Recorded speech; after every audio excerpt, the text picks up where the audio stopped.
ये मैंने आपको हिस्टोरिकल फैक्ट बताया है कि रिव्यू कमेटी बनाई गई थी जब वो प्रधानमंत्री बने थे।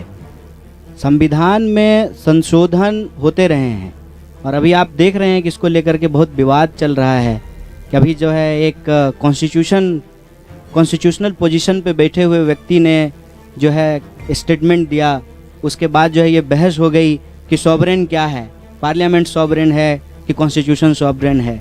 तो अल्टीमेटली तो पार्लियामेंट कैसे फंक्शन करेगी ये बात भी तो कॉन्स्टिट्यूशन में लिखा हुआ है। तो कॉन्स्टिट्यूशन तो सबसे ऊपर है। संविधान में भी अगर आपको कोई रिव्यू करना है, उसमें कोई संशोधन करना है, और संविधान के कई संशोधन हुए हैं, उसकी बात भी तो संविधान में ही लिखी हुई है। तो हमारा पॉइंट ये है कि जब ये कहा जाता है किसी संगठन के प्रमुख के द्वारा कि कोई इस देश में कैसे रहे, डरे कि ना डरे, तो प्रश्न ये खड़ा होता है कि वो व्यक्ति खुद किसको मानते हैं, वो व्यक्ति खुद संविधान को मानते हैं कि नहीं मानते हैं। अगर मोहन भागवत जी संविधान को मानते हैं तो फिर उनको कोई बात अलग से कहने की जरूरत तो नहीं है। संविधान में हम कैसे रहें, एक नागरिक के क्या अधिकार हैं और क्या कर्तव्य हैं, यह साफ साफ लिखा हुआ है। हमारे संविधान में ये लिखा हुआ है ना कि इस देश का नागरिक होने के चलते आप अपनी धार्मिक मान्यता और विश्वास को मानने के लिए स्वतंत्र हैं। तो साफ साफ लिखा हुआ है, तो अलग से ये बात कहने की जरूरत क्यों पड़ रही है। अब प्रश्न उठता है कि संविधान मानते हैं कि नहीं मानते हैं। अगर नहीं मानते हैं तो फिर उनकी सरकार जो है बीजेपी की, उसको इमीडिएटली बाहर हो जाना चाहिए, क्योंकि वो सरकार तो संविधान के तहत बनी है, चुनाव के तहत बनी है, लोगों ने वोट दे करके बनाया है, और कसम भी तो संविधान का ही खाए होंगे ना।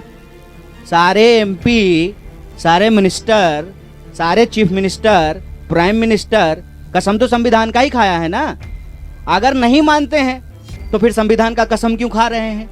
तो ये अंतर विरोधी बात है, हम ये कह रहे हैं। और ये अंतर विरोधी बात क्यों बोली जाती है, उसके दो कारण हैं। पहला, धर्म और सांप्रदायिकता से देश को कंफ्यूज किया जाता है। हर धार्मिक व्यक्ति सांप्रदायिक नहीं होता है, ये समझना जरूरी है।